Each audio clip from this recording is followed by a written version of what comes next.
ভেবেছিলাম পর হয়ে গেলে তাও চোখের সামনে থাকবি। কে জানতো এত দূর চলে যাবে। আর কয়টা দিন থেকে জানা মা, তোর অভ্যাস হয়ে গেছে তো। নুবা বিড়বিড় করে আলাপ করতে লাগলো আয়রার সাথে। আজ যেন আয়রাও স্বার্থপর হয়ে গেল।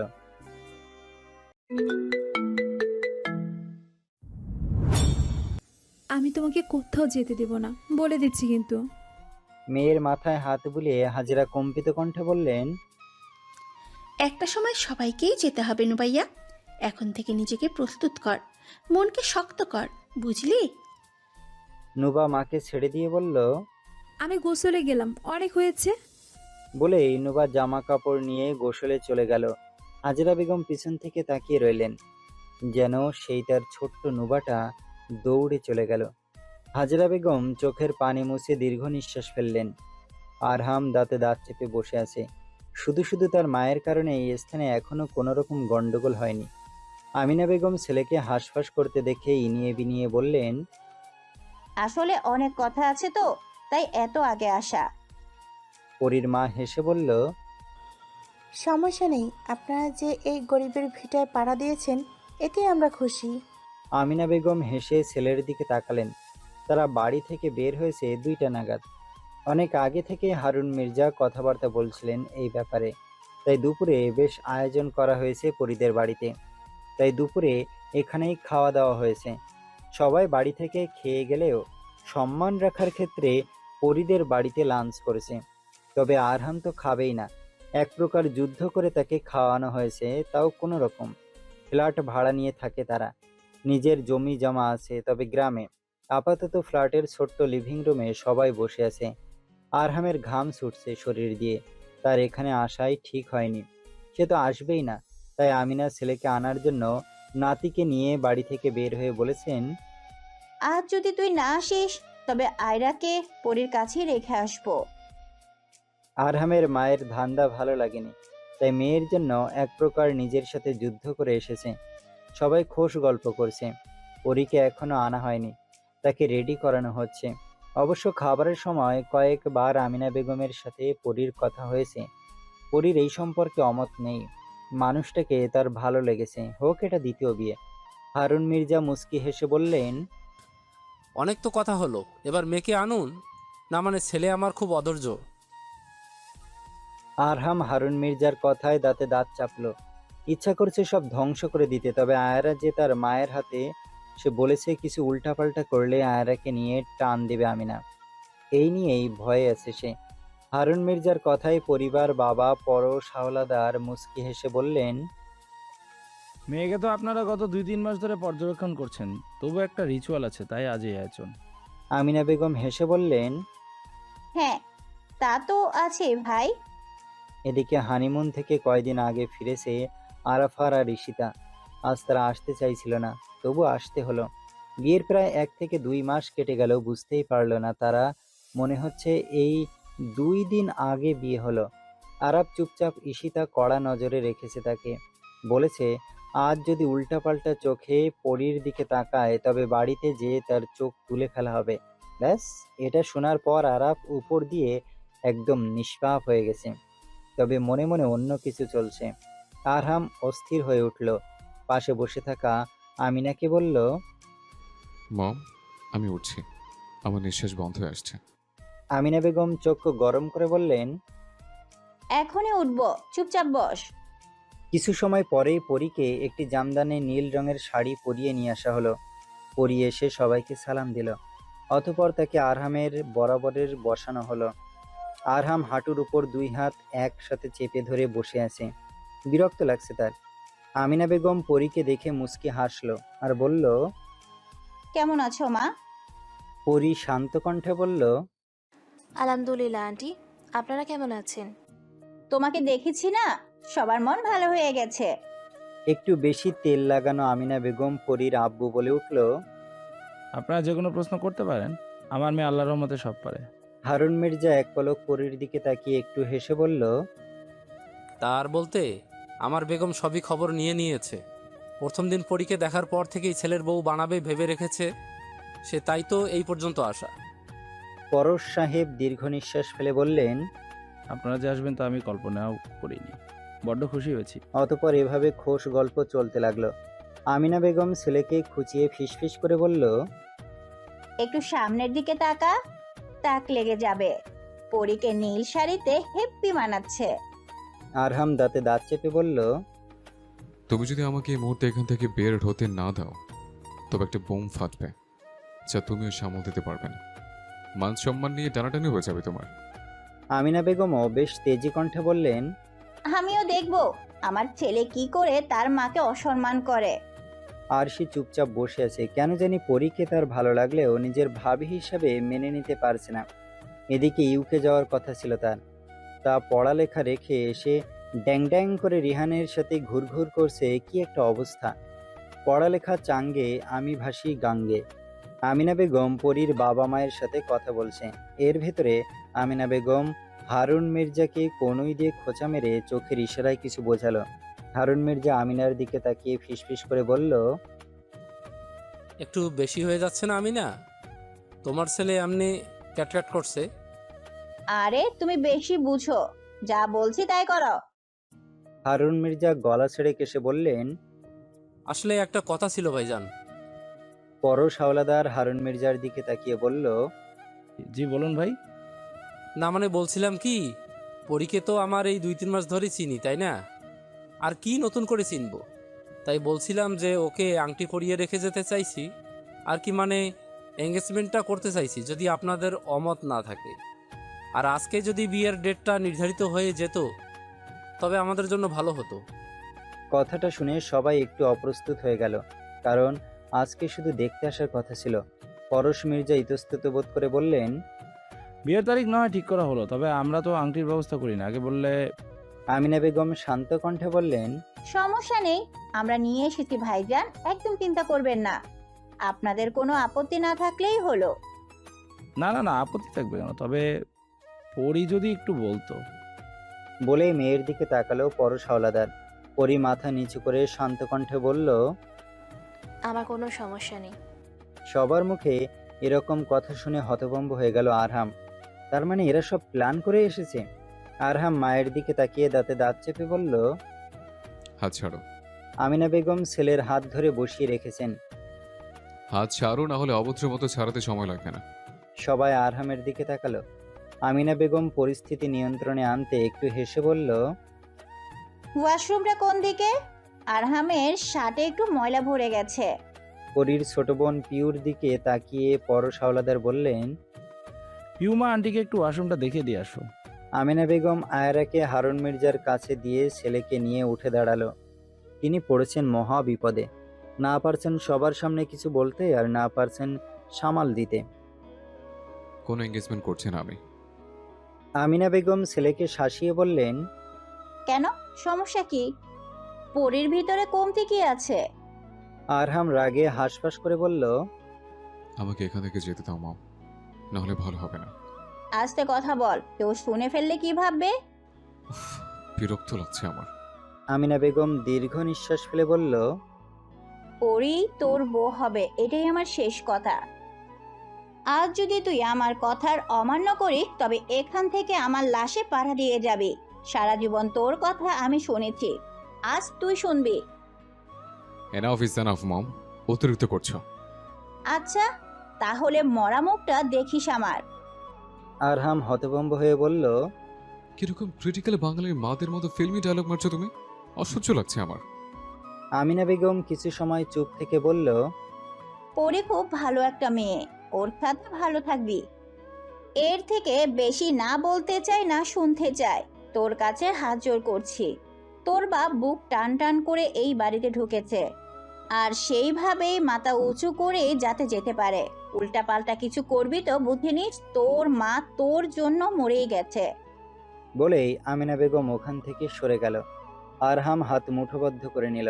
রাগে শরীর জ্বলছে তার। না পারছে আগে যেতে, না পিছনে। আগে কুয়া, পিছনে খায়, এমন অবস্থা। এখন আমিনা বেগমকে কিছু বললে নিশ্চয়ই নুবা সব জেনে যাবে। আর নুবা একবার যদি জানতে পারে আরহাম তাকে এভাবে প্রতারণা করে বিয়ে করেছে, তাহলে জনমে কেন, আগামী 7 জন্মেও মেনে নেবে না। কারণ এখনো পর্যন্ত আরহাম নুবার চোখে তার জন্য অন্যরকম কিছু দেখেনি। আয়রার জন্য সে যতটা ছটফট করে তার 1%ও আরহামের জন্য না। এই সময়টাতে সবকিছু জেনে গেলে শুধু ঘৃণাই করবে নোবা, আর ওই চোখে ধিক্কার দেখার সাহস আরহামের নেই। তাই সে চাইছিল নোবাকে সময় দিতে, নিজের প্রতি অ্যাট্রাক্টেড করতে, যাতে বিয়ের বিষয়টা সে স্বাভাবিকভাবে মেনে নেয়। তবে এই সময়টাতে নোবা সব কিছু জেনে গেলে সব উল্টাপাল্টা হয়ে যাবে। আরহামকে অ্যাকসেপ্ট করবার বদলে আরও ঝামেলা করবে। কোনোদিনও আরহামকে মন থেকে মেনে নেবে না। এত বড় ধোঁকা দেওয়ার পর কে মেনে নেবে? যেখানে নোবার ব্যক্তিগত জীবনে একটা স্বপ্ন আছে, তার জীবনসঙ্গী কেমন হবে? আরহাম ওখানে দাঁড়িয়ে সেই সব ভাবতে লাগলো। এক পর্যায়ে সে দীর্ঘ নিঃশ্বাস ফেলল। পরপর ভাবল, আগে যে দেখা যাক বিয়ের ডেট কবে ফেলেছে, তারপর সব হবে। ভাগ্যক্রমে পরশ হাওলাদার বললেন, আমি চাচ্ছিলাম আগস্ট মাসের প্রথম শুক্রবার বিয়েটা হোক। বড় মেয়ের বিয়ে বলে কথা, অন্ততপক্ষে 2 মাস হাতে রাখলে একটু একটু গোছগাছ করে নেওয়া যাবে। আমিনা বেগম শুকনো ঢোক গিলল। এত দেরি? তবু সে বলল, সমস্যা নেই, তবে আপনারা চাইলে সময়টা এগিয়ে নিয়ে আসতে পারেন। গোছগাছ না হয় আমরাই করে নিলাম। পরশ হাওলাদার হেসে বললেন, না আপা, আসলে আমি চাইছি নিজের যতটুকু সামর্থ্য আছে ততটুকু দিয়ে মেয়েকে বিদায় করতে। সবারই একটা স্বপ্ন থাকে।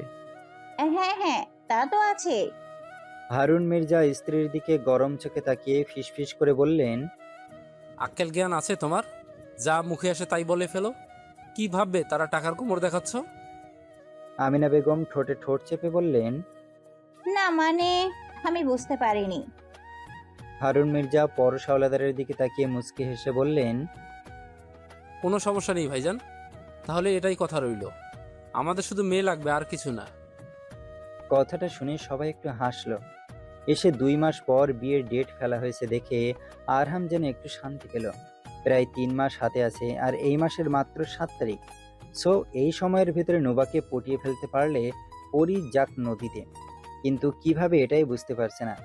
আরহাম আর পরীকে সামনাসামনি দাঁড় করানো হয়েছে। দুইজনের হাতেই আন্টি। পরি হাত পেতে দাঁড়িয়ে আছে।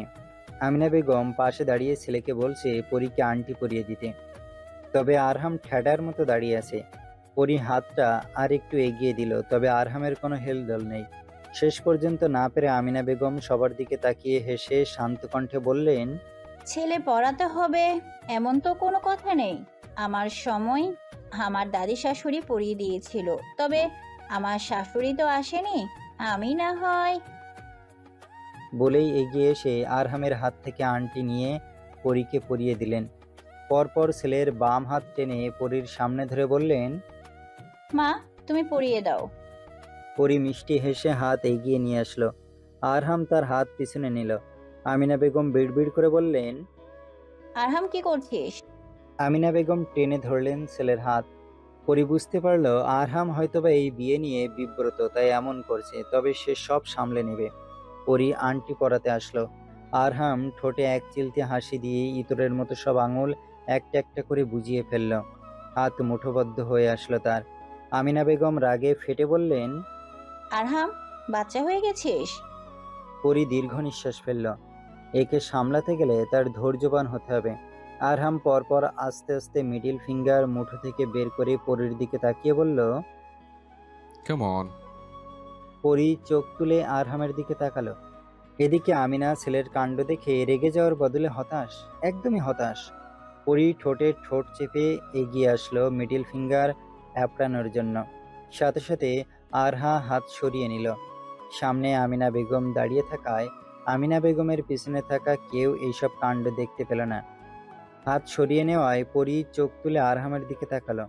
আরহাম আর একটা শব্দ ব্যয় করলো না, সরে গেল ওখান থেকে। পরপর আরশির কোল থেকে আয়রাকে নিয়ে কোনোরকম সতর্কতা ব্যতীত ফ্ল্যাট থেকে বের হয়ে গেল। আমিনা বেগম শুকনো ঢোক গিলে পরির দিকে তাকালো। এদিকে আরাফের মেজাজ খারাপ হয়ে গেছে। এমন করলো কেন আরহাম? এত সুন্দর মেয়েকে কেউ রিজেক্ট করে? তাকে এখন অফার করলে সে 2টা বউ নিয়েই সংসার করবে। তবে ঈশিতা যা চিজ তার হয়েছে। আসলে তারা এই পাশটায় বসে থাকায় বস খেয়াল করেছে। আমিনা বেগম কি বলে পরিস্থিতি সামাল দেবে বুঝতে পারল না। তখনই পরি নিজ বাবা মায়ের দিকে তাকিয়ে বলে উঠল, অ্যাকচুয়ালি হয়তোবা এই ছোটোখাটো স্থানে তারা অস্থির লাগছিল। আর উনি বেশি গ্যাদারিং পছন্দ করেন না, তাই আর কি। পরশ হাওলাদার মেয়ের কথা শুনে মাথা ঝুঁকালো। হারুন মির্জা উঠে দাঁড়িয়ে বলল, আচ্ছা, আজ তো সব কথা হলো, তাহলে উঠি। সবাই যখন উঠে যেয়ে একজন আর একজনকে হেসে হেসে কোলাকুলি করে বিয়ের মোবারক বলে মিষ্টি খাওয়াতে ব্যস্ত, তখনই আমিনা বেগম বলে উঠলেন, ভাইজান, আপনার কাছে আমার আরেকটা আবদার আছে। পরশ হাওলাদার আমিনা বেগমের দিকে তাকিয়ে বলল। জি বলুন আপা। আমিনা বেগম দীর্ঘ নিঃশ্বাস ফেলে বললেন, ছোট থেকে আরহাম বিদেশের মাটিতে বড় হয়েছে, তাই ও দেশীয় নিয়ম কানুন নিয়ে ঝোঁক কম। এই যে বিয়ে শাদী বলুন আর কি, তো আমি চাচ্ছিলাম পরি আর আরহামের ভিতরে যাতে ভালো একটা বন্ডিং তৈরি হয়। আর তার থেকে বড় কথা আয়রা। আয়রা হলো আমার ছেলের জান। পরি যদি ওকে একটু আগলে নিতে পারে, আমার ছেলে 100% পরিকে আগলে নেবে। কথাটুকু বলে থামলো আমিনা বেগম।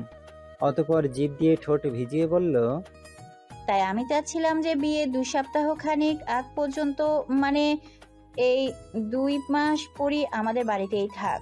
ওকে তো আমরা ছেলের বউ হিসাবে মেনেই নিয়েছি।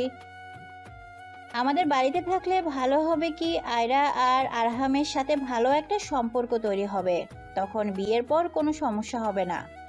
আসলে আমার ছেলেটা একটু জেদি, তাই আর কি বলছিলাম। তবে আপনাদের মতামতের উপর নির্ভর করে। তা কি বলেন? আমিনা বেগমের কথায় সবাই বেশ অবাক হলো। হারুন মির্জা বেশি অবাক হলো, কারণ বাড়ি থেকে বের হওয়ার আগে এমন তো কোনো কথা ছিল না। পরশ হাওলাদার কিছু সময় চুপ থেকে একটু ভেবে বলল, আচ্ছা, এই বিষয়টা আমি পরিবারের সাথে আলোচনা করিনি। আমিনা বেগম মৃদু কণ্ঠে বললেন, আশা করি ভেবেচিন্তে মতামত দিবেন। কথাটা ভেবে দেখবেন। ভালোর জন্যই বলেছি, আর পরীর পুরো খেয়াল রাখার দায়িত্ব আমাদের। আরহাম বাড়িতে এসে পৌঁছেছে মাত্র, মাথাটা পুরাই ঘুরছে তার। এত সময় নিঃশ্বাস বন্ধ হয়ে আসছিল। আরহাম আয়রাকে নিয়ে বাড়িতে ফিরে নুবার খোঁজ লাগালো, তবে পেল না। হাজরার থেকে জানতে পারলো নুবা বাইরে গেছে। আসলে নুবা টাকা নিয়ে ভেলপুরি মামার টাকা দিয়ে আসতে গেছে। ঋণ থাকলে তার অস্থির লাগে, যেহেতু এখন হাতে টাকা আছে দিয়ে আসাই উত্তম। আরহাম আয়রাকে হাজরার কাছে রেখে যে গোসল সেরে নিচে আসলো, তখনও নুবা আসেনি। ভেতরটা অস্থির হয়ে পড়ল আরহামের। এই মেয়ে কখন আসবে? এর ভেতরে বাড়িতে এসে সবাই হাজির হলো। আমিনা বেগম এসেই চিল্লাচিল্লি শুরু করলেন যে কেন সে এভাবে চলে আসলো, কতটা অসম্মানজনক একটা কাজ করে এসেছে আরহাম।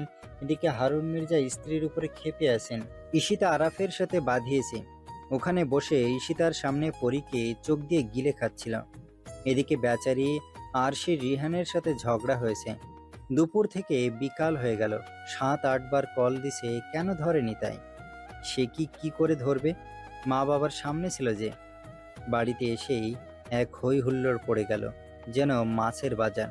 কেউ কাউকে দিয়ে সন্তুষ্ট না, সবাই সবাইকে দোষারোপ করছে। কি একটা অবস্থা!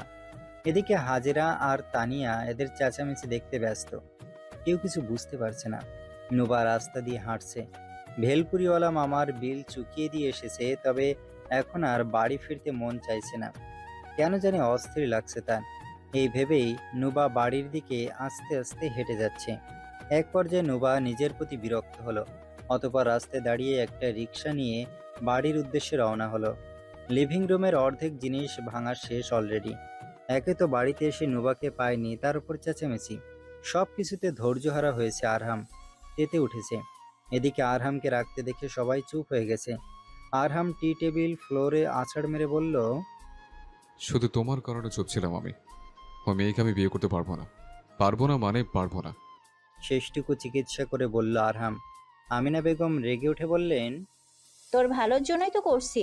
মেয়েটা কত ভালো, দেখতে যেমন সুন্দর, ব্যবহার আচরণ, পড়ালেখার দিক দিয়েও কতটা পারফেক্ট। তোর মেয়েকেও সামলে নেবে, মনে কোনো অহংকার নেই।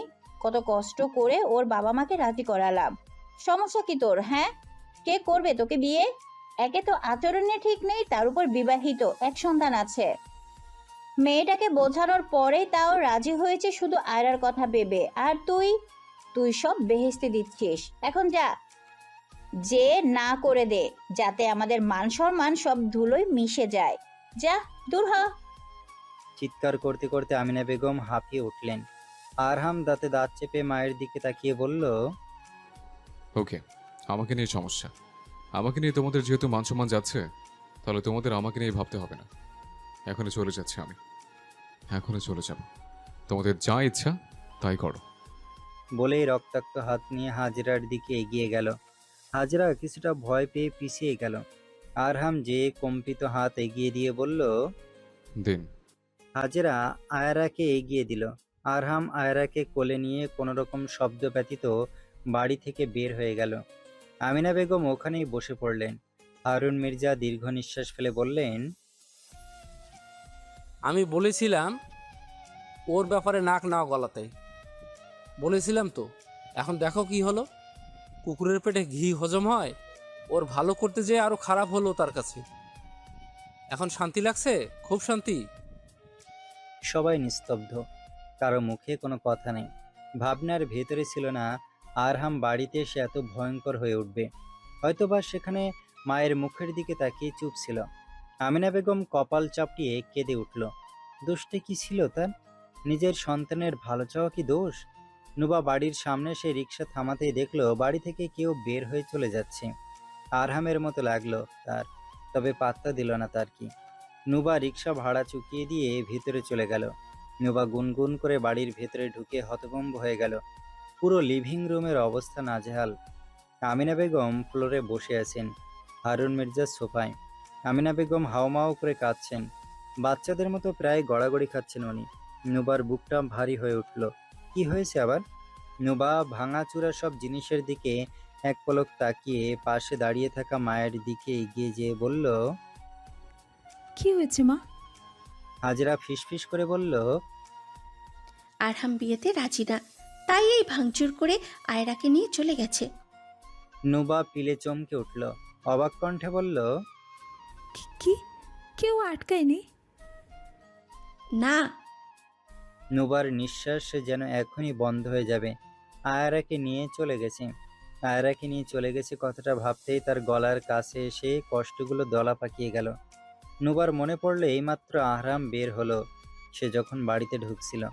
নুবার শুকনো ঢোক গিলে অনেকটা আত্মবিশ্বাস নিয়ে আর আশা ভরা মন নিয়ে বাইরে ছুটে গেল। গেছে গেছে আয়রাকে কেন নিয়ে যাবে? রেখে গেলে কি মন্দ হতো?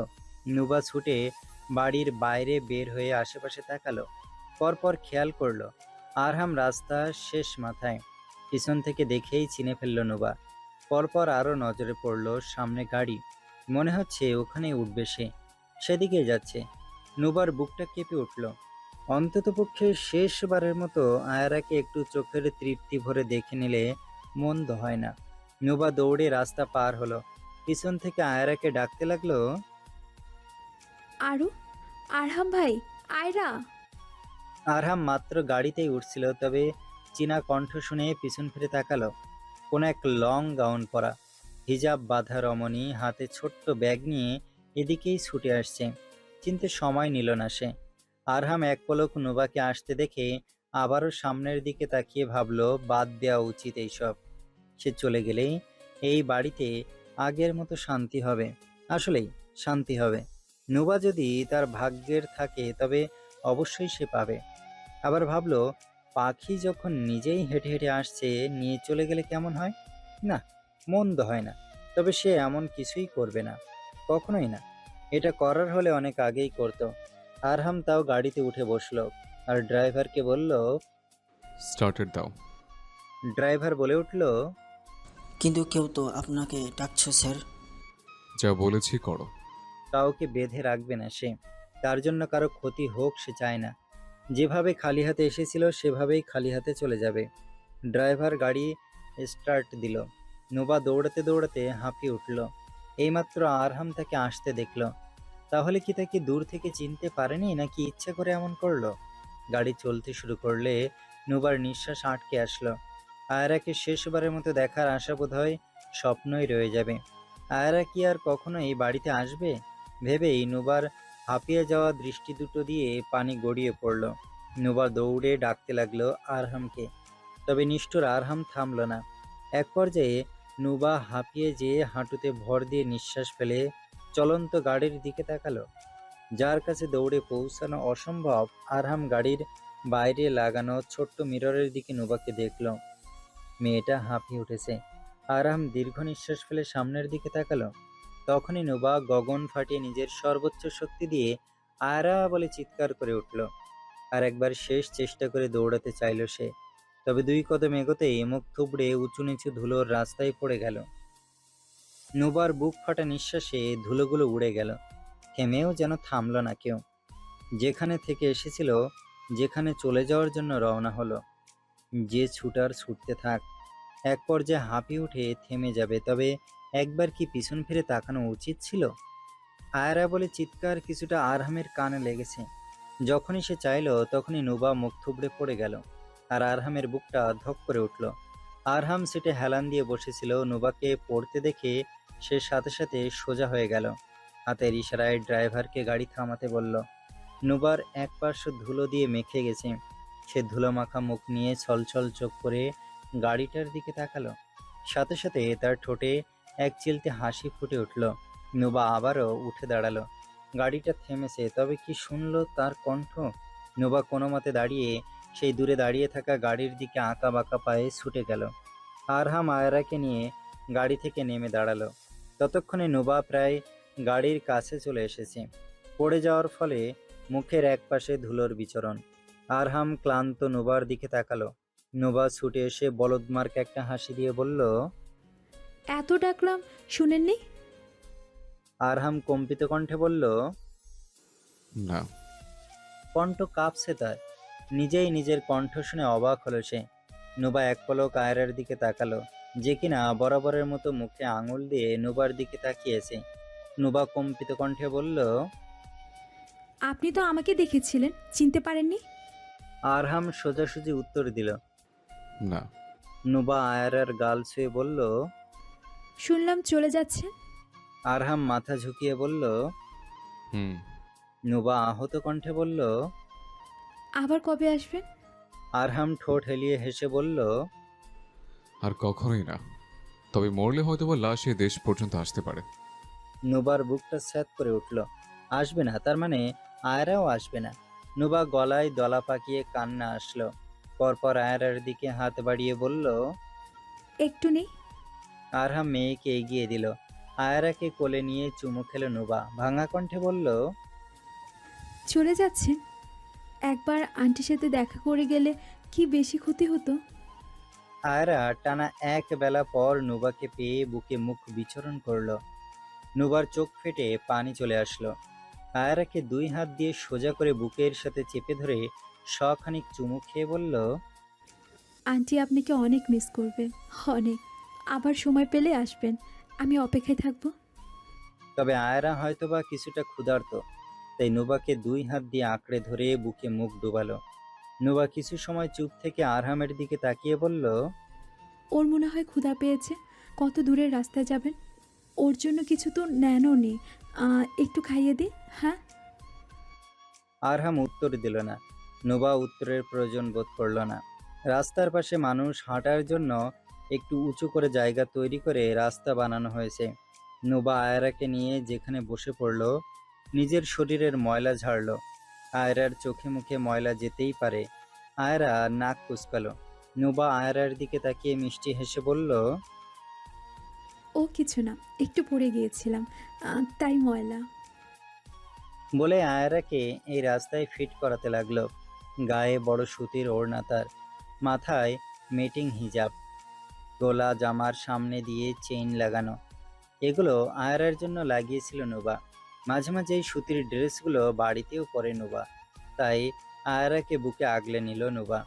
পরপর তার হিজাব দিয়ে পেঁচিয়ে মাথা নিচু করে তার শরীরে মুখ লুকালো নুবা।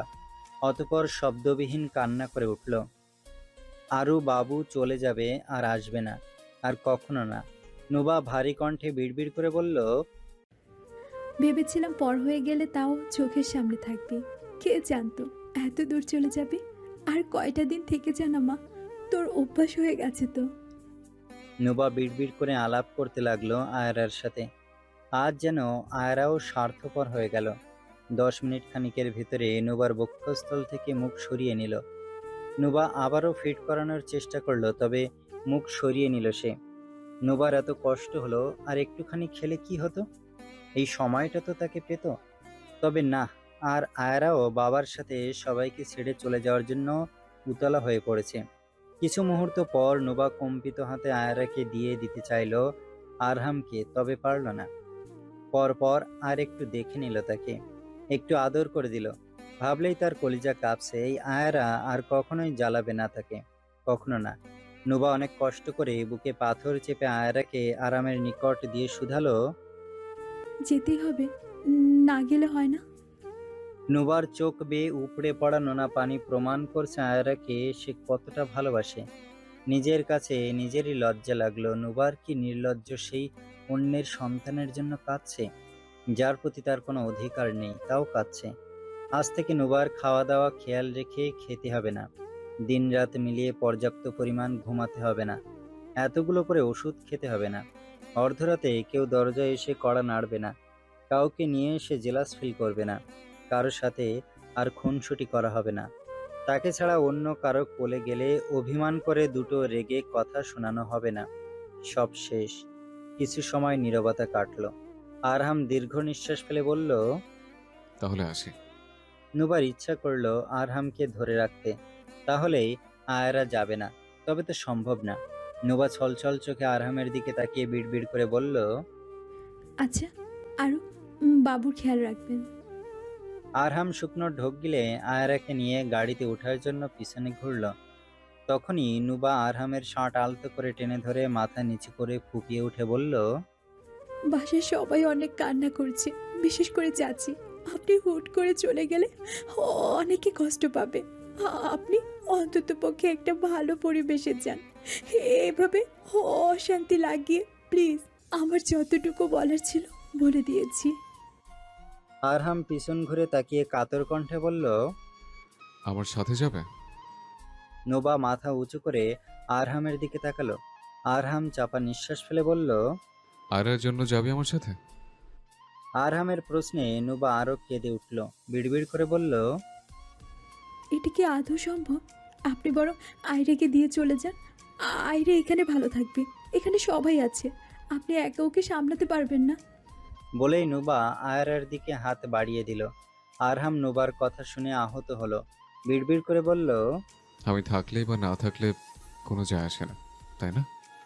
আমি বড্ড খারাপ মানুষ তো, তাই সবাই অপছন্দ করে। নোবার মাথায় কথা ঢুকলো না, শুধু আয়রার দিকে তাকিয়ে রইল। আরহাম দীর্ঘ নিঃশ্বাস ফেলে বলল। বাসায় যাও, নিজের খেয়াল রেখো। যদি ভাগ্যে থাকে তবে হয়তো দেখা হতে পারে, আসতে পারে। একটা কাজ বাকি আছে, কয়েকদিন পর এসে সবাইকে মুক্ত করে দিয়ে যাব। নোবা কিছু বলল না, শুধু দাঁতে দাঁত চেপে নিজের কষ্ট নিবারণের চেষ্টা করলো। আরহাম আয়রাকে নিয়ে গাড়িতে উঠে বসে এক পলক কান্নারত নোবার দিকে তাকিয়ে বলল। এখানে দাঁড়িয়ে না থেকে বাসায় যাও। অতপর আরহাম ড্রাইভারকে গাড়ি স্টার্ট দিতে বলল। গাড়ি আবারও চলতে শুরু করলো। নুবা নাক টেনে ফুপিয়ে কেঁদে উঠল, চলে গেল। নুবা চোখের পানি মুছে রাস্তায় হাঁটতে লাগলো। আরহাম যত সময় নুবাকে মিরর দিয়ে দেখা যাচ্ছিল তত সময় তাকিয়ে রইল। পরপর দীর্ঘ নিঃশ্বাস ফেলল। বয়ে আসা কান্নাগুলো নুবা গিলে ফেলল। জোর করার অধিকার নেই তার, একদমই নেই। পরপর নোবা দুই হাত দিয়ে চোখের পানি মুছে অন্যমনস্ক হয়ে রাস্তা পার হতে নিল। তখনই দুর্ঘটনা বসত, কোথা থেকে একটা গাড়ি এসে নোবাকে ধাক্কা মেরে দিল। নোবার ক্লান্ত শরীরটা ছিটকে যেয়ে পড়ল দূরে। তবে গাড়ি নোবার শরীরের উপর দিয়ে উঠানোর আগেই গাড়ির ড্রাইভার ব্রেক কষল। নোবা হতভম্ব হয়ে ওখানেই পড়ে রইল। এদিকে ড্রাইভাররা কি ভেবে যেন পিছনে তাকিয়েছিল। তখনই এই ঘটনা ঘটল। ড্রাইভারের সাথে গাড়ির ব্রেক কষে স্তব্ধ হয়ে বলল। স্যার, ওই মেয়েটা। আরহাম ভুরু কুঁচকে বলল। ড্রাইভার ব্যস্ত কণ্ঠে শুধালো। এইমাত্র যার সাথে আপনি কথা বললেন তাকে একটা গাড়ি ঠুকে দিয়েছে। আরহামের চোখ যেন কঠোর থেকে বেরিয়ে আসবে।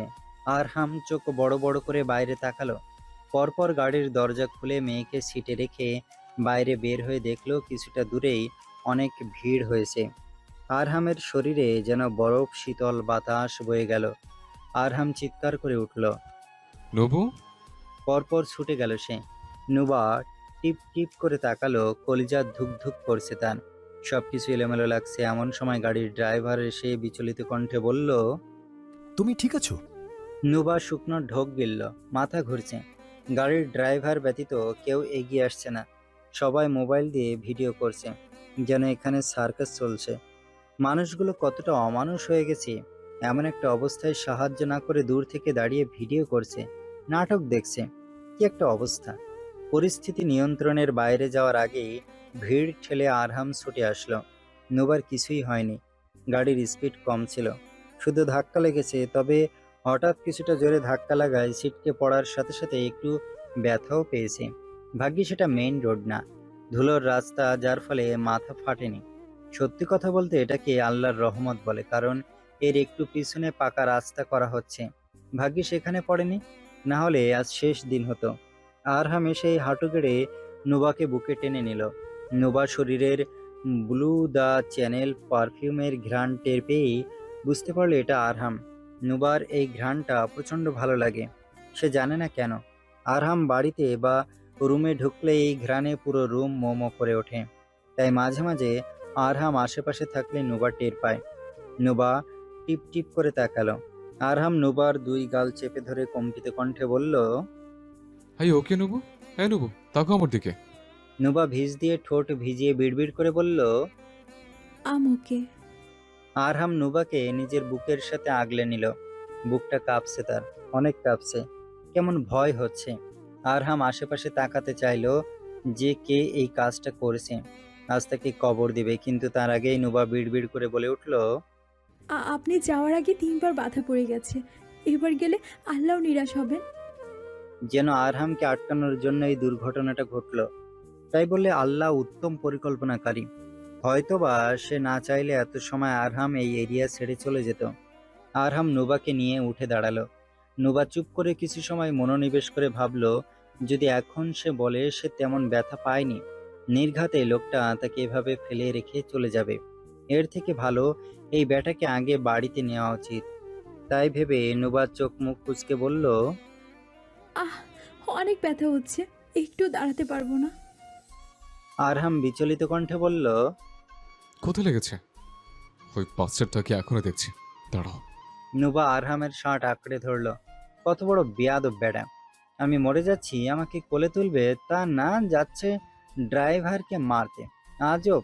পরপর নুবা নাক মুখ কুঁচকে নাটকীয় ভঙ্গিতে বলল, আরে ওনাকে ছাড়ুন, আমাকে ধরুন, বাসায় নিয়ে চলুন। আমি মরে গেলে আপনার উপর সব দোষ পড়বে, তাড়াতাড়ি করুন। আহ আহ, জ্বলে গেল, ফেটে গেল, মরে গেলাম রে, মরে গেলাম, মরে যাই, মরে যাই। বলেই নুবা এক চোখ খুলে আরহামের দিকে তাকালো। আরহাম অস্থির হয়ে নুবাকে কোলে তুলে বলল, হসপিটাল নিয়ে যেতে হবে। নুবা আরহামের কলার চেপে ধরে তেতে উঠে বলল, আরে বল, বাসায় চল, মরার আগে অন্তত পক্ষে আমার এতিম মাকে একটু দেখে নে। আরহাম ড্যাব ড্যাব করে নুবার দিকে তাকালো। নুবা বুঝতে পারলো অভিনয়ে খুবই কাঁচা সে, আরাফের মতো দক্ষ না। তাই সাথে সাথে চোখ বন্ধ করে আরহামের গলা জড়িয়ে ধরে গুনগুন করে বলল, বাসায় চলেন। আরহাম টের পেল সবই নাটক, তবু কিছু বলল না। নুবা ঠিক আছে ভেবে শান্তি লাগলো। নুবা বিড়বিড় করে বলল, কি হলো, চলেন। আরহাম দীর্ঘ নিঃশ্বাস ফেলে এগিয়ে আসা গাড়ির ড্রাইভারকে বলল, আরেকে নিয়ে আপনি যান, আমি আসছি। নুবা হতভম্ব হয়ে গেল। আয়রাকে নিয়ে যাবে মানে? নুবা চোখ বড় বড় করে আরহামের দিকে তাকিয়ে বলল, যাবে মানে? ছাড়ুন তো আমাকে। বলেই শরীরের মৃদু ব্যথা নিয়ে নুবা লাফ দিয়ে নিচে নামলো। আরহাম নামতে দিল, তাই নামলো। নুবা ড্রাইভারের হাতে থাকা আয়রাকে সো মেরে নিয়ে নিল। পরপর আরহামের দিকে তাকিয়ে বলল, আপনি গেলেও পরে যাবেন, শান্ত পরিস্থিতিতে ঝগড়া করে বা বাড়ির সবাইকে কান্না করিয়ে রেখে না। বলেই নুবা একটু সাহস নিয়ে হাঁটতে লাগলো। আরহাম যদি কিছু বলে এখনই আয়রাকে নিয়ে চোরের মতো দৌড় দিবে সে। মেয়ের পিছন পিছন বাপও চলে আসবে ইনশাল্লাহ। আরহাম পিছন থেকে ডেকে উঠল, এই মেয়ে, এই না, তুই মরিচা করছিলে। নুবা পিছন ফিরে দিল এক দৌড়। তবে বেশি দূর যাওয়ার আগেই আরহাম এসে ধরে ফেলল। নুবা আয়রাকে বুকের সাথে আগলে ধরে চোখ মুখ খিচে নিল। তার মানে হলো মিথ্যা বলার কারণে আরহাম এখন তাকে ঠাস করে একটা মেরে বসবে। তবে আশ্চর্যজনকভাবে এমন কিছু হলো না। আরহাম মনে মনে হেসে আয়রাকে সহ নুবাকে পাজা কোলে তুলে নিল। নুবা ভয়ে এক হাত দিয়ে আরহামের গলা, অন্য হাত দিয়ে আয়রাকে আঁকড়ে ধরল। আরহাম দীর্ঘ নিঃশ্বাস ফেলল। এই পাগলটাকে ফেলে চলে যাচ্ছিল সে। একবার সব ঝামেলা দেখে মনে হয়েছিল সে আসবেই না। নুবাকে কোনো ছলনার ভিতরে রেখে দ্বিতীয় দফা এসে ডিভোর্স পেপারে সাইন করিয়ে নেবে। তবে আসলেই কি সে এরকম করত? পরিস্থিতির কাছে হেরে যেয়ে চলে যেত? হয়তোবা রাগ ছুটলে মেয়ের ক্ষুধা নিবারণের জন্য, বা নুবার জন্য, বা তার মায়ের জন্য ফিরে আসতো। নুবা অদ্ভুত চোখে আরহামের দিকে তাকালো। তার থুতনি, খোঁচা খোঁচা দাড়ি আর সরু নাকটা, ভুরুটা দেখা যাচ্ছে। সিল্কি চুলগুলো বাতাসে উড়ছে। নুবা পলকহীন তাকিয়ে রইল। ইদানিং আরহাম কেমন বদলে গেছে। সেই আরহাম শুধু গলা ফাটিয়ে চিৎকার করার জন্য তাকে মেরেছিল। সেই আরহাম 4 থেকে 5 মাসেই বদলে গেছে। অনেক বদলে গেছে, কিন্তু কিভাবে? পরপর নুবা চোখ সরিয়ে নিল। পুরোটা রাস্তা নুবা চুপ করে রইল। কেমন অদ্ভুত লাগছে তার। বুকটা ভার ভার লাগছে, তবে শান্তি লাগছে। আয়ারা বুকে দেখে নুবা আর আয়ারা তখনও আরহামের কোলে।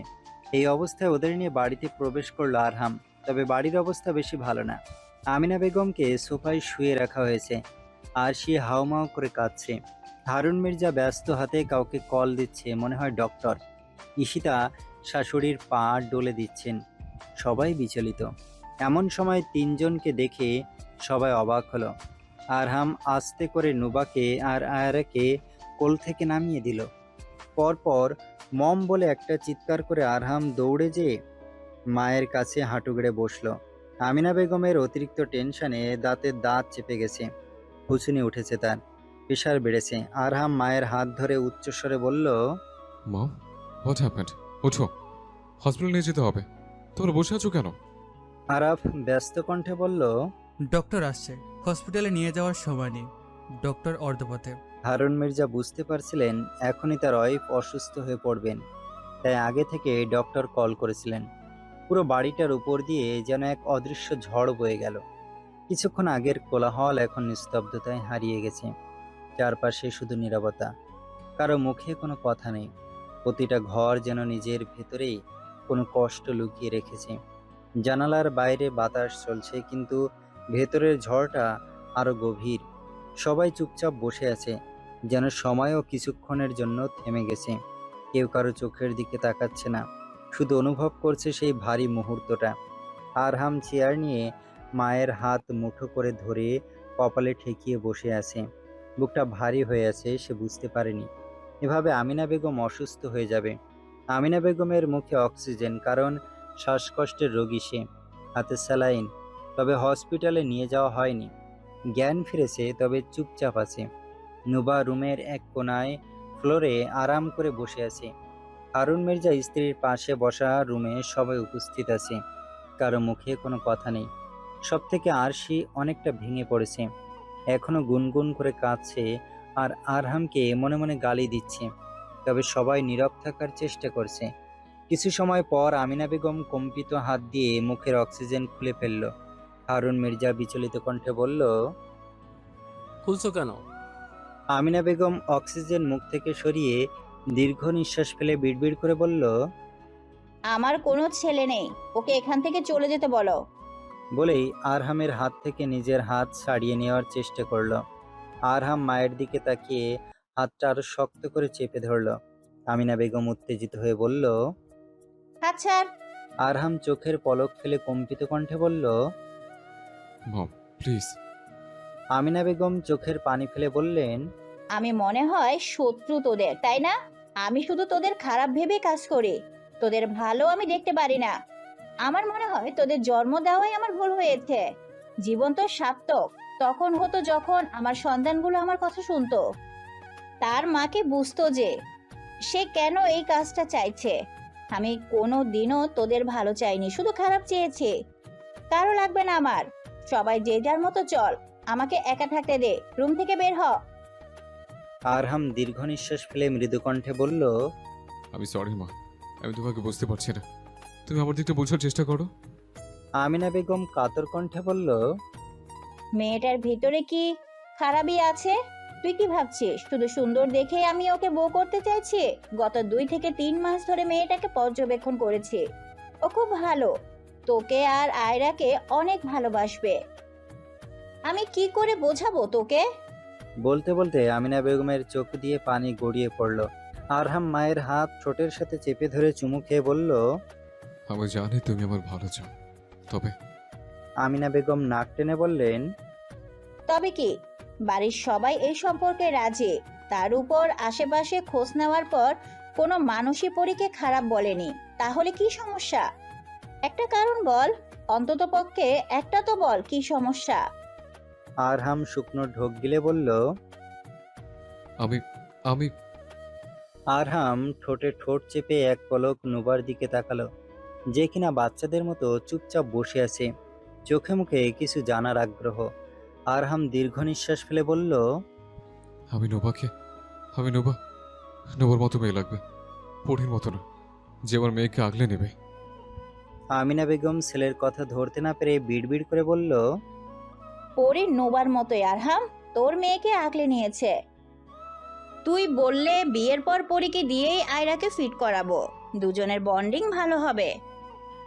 আরহাম অদ্ভুতভাবে নিঃশ্বাস ফেলল। হারুন মির্জা ছেলেকে বুঝিয়ে বললেন, নুবা তো অনেক ছোট আরহাম, পরি তো ম্যাচিউর, ও আরও ভালোভাবে আর খেয়াল রাখবে। তুই বিয়েটা করলে নুবাও এই সব থেকে ছাড়া পাবে। বছর খানিক পর নুবাকেও বিয়ে দিতে হবে, তাই আয়রাকে একটা নির্দিষ্ট মানুষের কোলে দেওয়া যথার্থ কিনা আরহাম? প্রথমবারের মতো আরহাম আসার পর তার বাপ তার সাথে এতটা সুন্দরভাবে কথা বলল। এর আগে বাপ ছেলের ভিতরে কথাও হয়নি। নুবা আর একটু সাই দিয়ে ঝামেলা যাতে না বাড়ে তাই বলল, হ্যাঁ হ্যাঁ হ্যাঁ, কয়দিন পর ভার্সিটিতে উঠে যাব, হয়তোবা হোস্টেলে চলে যাব। তখন তো আর আয়রাকে ফিট করাতে পারবো না। আপনি বরং রাজি হয়ে যান ভাইয়া। বলেই নুবা হাসল। তার মনে কোনো রকম অনুভূতি নেই। সে আরহামকে বড় ভাইয়ের নজরে দেখে, কারণ এক ভুল সে করে আইকালা বাস খেয়েছে, দ্বিতীয়বার করে রড খেতে চায় না, আর না তার ভাঙা মন জুড়া লাগবে। তবে আরহাম যদি পারে, সে আদেও পারবে এই বিচ্ছুকে বুঝাতে, কে জানে। আরহাম মুখ বিকৃত করে নুবার দিকে তাকালো। নুবা তা খেয়াল করে একটা সুন্দর মন জুড়ানো হাসি দিল। আরহাম দীর্ঘ নিঃশ্বাস ফেলল। এখন যদি ভুলেও সে বিয়ের কথা বলে ফেলতো, তবে নির্ঘাত নুবা ঝড়ের তাণ্ডব মাতিয়ে ফেলতো। আমিনা বেগম, হারুন মির্জা সবাই মিলে আরহামকে বুঝালো। এক পর্যায়ে হাজেরা বলে উঠল, তোমার রাজি হয়ে যাওয়াই উচিত বাবা, নুবা ঠিকই বলেছে। আরহাম শেষ পর্যন্ত শাশুড়ির কথা শুনে বুকে পাথর রেখে আমিনা বেগমের দিকে তাকিয়ে বলল, আমাকে একটা রাত সময় দাও মা, আমি ভেবে বলবো। আমিনা বেগম শান্ত কণ্ঠে বললেন, এখানে ভেবে দেখার কি আছে? এমন তো না যে হুটহাট সব হয়েছে, 1-1.5 মাস আগে থেকেই তো কথা হচ্ছে। আরহাম জিভ দিয়ে ঠোঁট ভিজিয়ে বলল, ওর বয়স একটু বেশি মনে হয় না মা? আমিনা বেগম ভুরু কুঁচকে বললেন, কোথায় বেশি? 27-28 দিন হবে। ভালোই তো তোর সাথে মানাবে। তার উপর ও তোর মতো বয়স চোরা, বোঝাও যায় না। তবে এতটা? আমিনা বেগম ভুরু কুঁচকে বললেন, তাহলে কতটা লাগবে তোর? নিজের বয়স তো কম না আপনার। আরহাম চুপচাপ রইল। আমিনা বেগম আবারও জিজ্ঞেস করলো, কি হলো বল? আরহাম সবাইকে চমকে বলে উঠল। আমিনা বেগম কপালে হাত রেখে হারুন মির্জার দিকে তাকিয়ে বললেন, আরশির বাপ, এখানে দেখো স্লিপার আছে, তুলে একটা কপালে বাড়ি দাও। কিন্তু ওর না আমার। এটা শোনার আগে মরে গেলাম না কেন? সবাই হতভম্ব। হাজেরা বেগম চুপচাপ দাঁড়িয়ে কিছু একটা ভেবে ভিতরটা কেঁপে উঠল তার।